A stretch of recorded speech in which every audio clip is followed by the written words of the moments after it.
That was one musical note that I'm responsible for and proud of. At the end of the montage sequence where we see the little tiger and Sarah growing up, Yeah. we see them in bed sleeping together and the tiger turns over and Yeah. falls over. And then we cut outside and we see the shadows of the bad guys coming in. And I didn't want to end up, in terms of music, on a happy note. Da da da da. I said, let's go da da da da. Right. So it fits the image of next- these bad guys. So that was me. This is the Cinematography for Actors podcast. More than a podcast, Cinematography for Actors is a vibrant community devoted to bridging the gap between talent and crew. Each week, our show offers transparent, insightful conversations with industry leaders.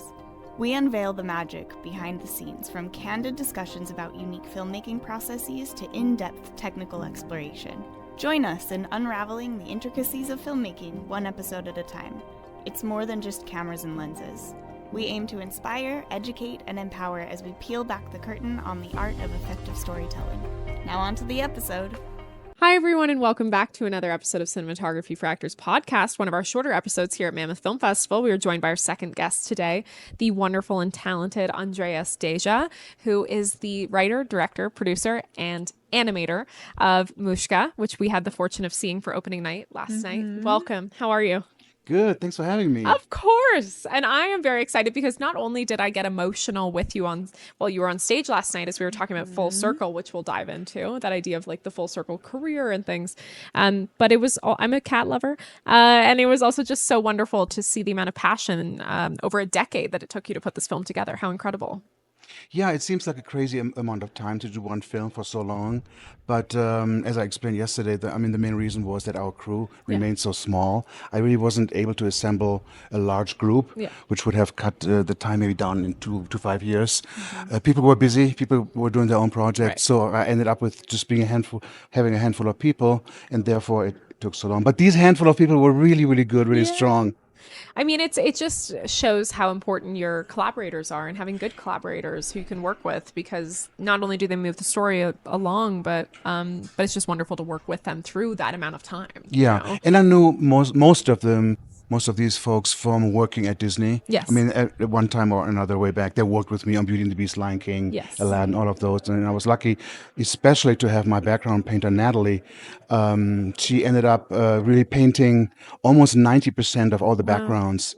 And we didn't give her a lot of indications in terms of what the background should look like or what the color should look like. We left it up to her. Oh, beautiful. So she had a lot of freedom to put her own personal stamp Yes. onto the film. So the look of the film is very much Natalie. Oh, that's so wonderful. The creative collaboration that comes into play.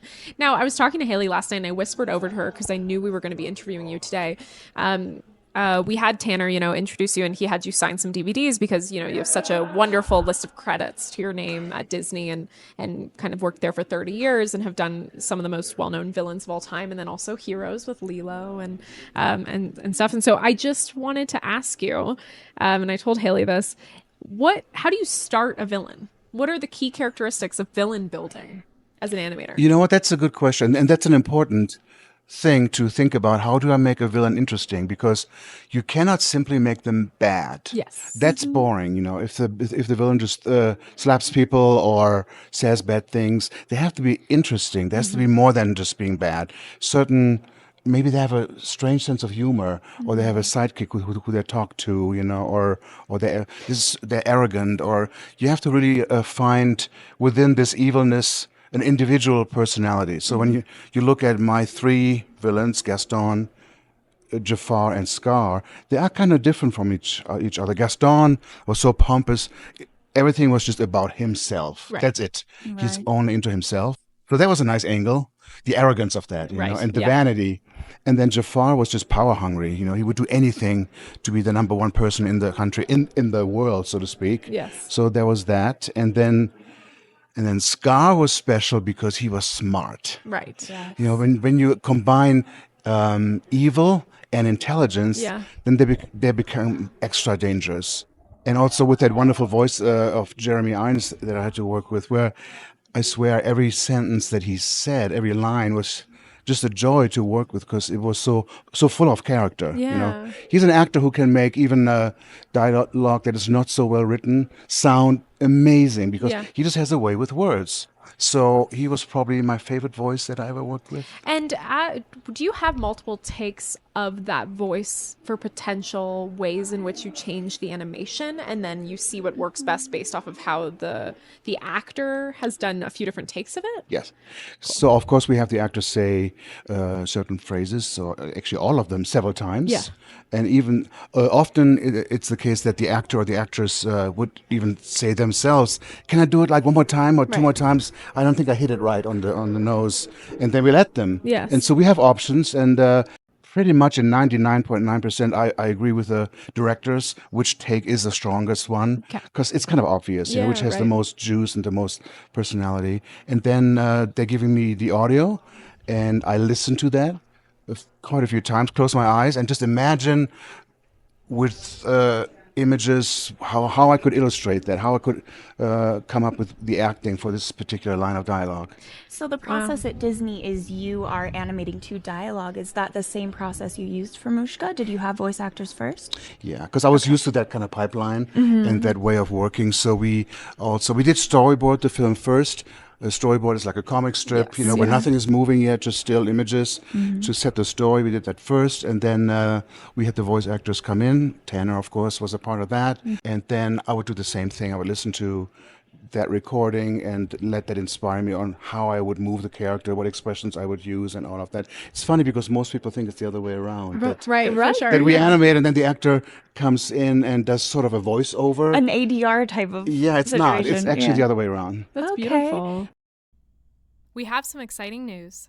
CFA has teamed up with We Make Movies to get you a discount on production management services, including access to comprehensive production insurance and workers' comp for your next shoot. Visit wemakemovies.org/insurance and use code CFA23 on your intake form for 10% off your quote. And did you animate, because I learned last night that at Disney, you animate a character in a film, so everyone kind of gets a character that they're the actor for, kind of. Exactly.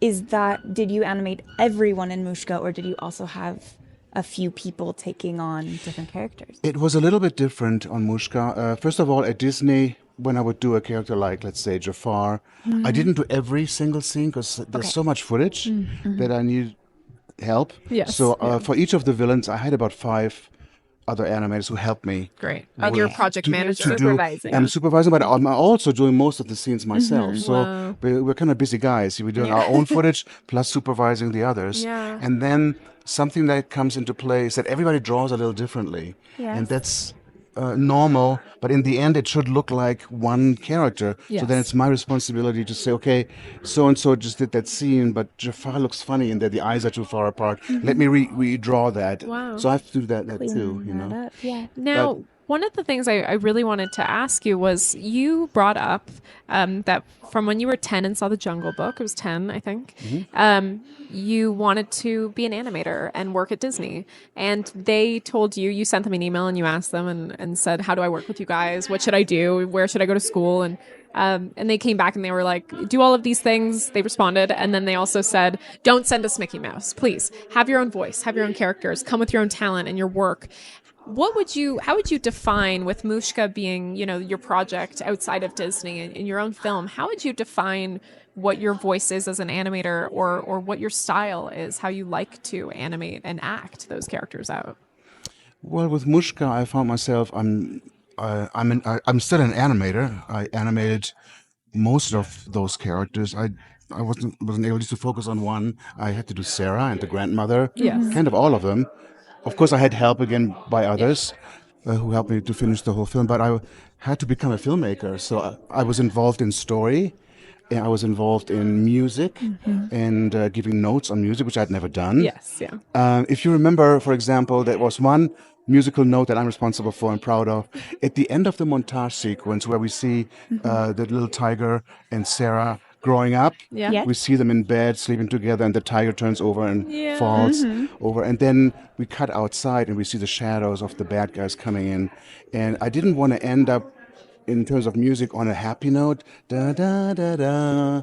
I said, let's go da da da da. Right. So it fits the image of next- these bad guys. So that was me. Oh, I came up with that note, and Gorgeous. You're a composer. well, I wouldn't go that far, but I just felt like it had to be a sour note, Yes. So it was just so much fun to get into areas of filmmaking that I really hadn't been able before. Yeah. Now, please, can you talk about, for those that weren't there yesterday or haven't heard maybe previous interviews where you've talked about this? We talked about how at 10 you wanted to work at Disney and you saw The Jungle Book, and let's talk about your wonderful composer and sound and how it became full circle. The whole musical journey started with a gentleman called Richard Sherman. As I said yesterday, he's half of the Sherman Brothers. And the Sherman Brothers worked for Walt Disney, and they are responsible for all the Disney music and songs, not in the films, but also in the theme park. Right. During the 1960s. They actually wrote that song, It's a Small World. Oh, wow. That doesn't leave your head course. once you hear Yeah, it. forget We're that. familiar. Well, Yeah, I'll be yeah, we singing all it the have. rest of the day now. Because now it's in your head. Thank you very much. And Richard is he completely gets it and is not offended when people say that song drives me nuts. Right. But both of these brothers, they had a way of just writing these super memorable tunes, and they did that for Mary Poppins and for The Jungle Book, The Aristocats, and so yeah, Richard and I talked because we just knew each other socially a little bit a while back, and he asked me what I was doing. I told him the story of this film was going to do, and lo and behold, he said, maybe somebody at this table here who has a musical background can write a song for you. And I was just, are you kidding, Richard? And and he did. wonderful. And you know what? His family told me he wrote it that evening. Wow. He was so excited. He was just excited about this new animated project. Oh my gosh. And so we used, of course, his song for the end credits, but there's a certain theme in it that we used throughout the film. It became the Sarah Mushka theme. Yeah. It goes like da da da da da da da da da da and so forth. So we used it for the chase sequence, for happy moments. Just rearranged it because it's such a strong theme, Yes. And full circle. Jungle Book, the bare necessities. I want to be like you. Yeah. The elephant song. That was my childhood. And if you had told me, hey, little Andreas, in about 50 years or whatever, you're going to be working with Richard Sherman on your own film, I think I would have had a childhood heart attack. It's such a wonderful moment. I can't even imagine. I think everyone, listening to this, and also every filmmaker has something that would be that for them. And I think that's why it's so wonderful to continue to grow in this industry and develop and really make good connections and good collaborators and be a good, filmmaker, because it ends up always coming full circle. Yeah, when you end up really working with one of your heroes whose work you grew up with, it just makes it that much more special because Richard wouldn't have agreed to work with me if he hadn't liked the story or the project, and the fact that he did just means the world to me. Yes. Andreas, thank you so much for joining us here with the CFA podcast here at Mammoth Film Festival. We are so excited. We got to see Mushka yesterday and are excited for the world to continue to be able to watch it. Thank you so much. Well, thank you so much for having me. Thank you. Great. We'll see you next time. Okay, sounds Thanks, good. everyone. Bye, guys. Join us in bridging the gap between talent and crew. Start by subscribing on your preferred podcast platform, sign up for our newsletter to stay up to date on vendor discounts, community events, and new podcast releases, and educate yourself through our free course releases on YouTube. It all starts at cinematographyforactors.com. And if you like this episode, consider leaving a review to make it easier for other listeners to find us.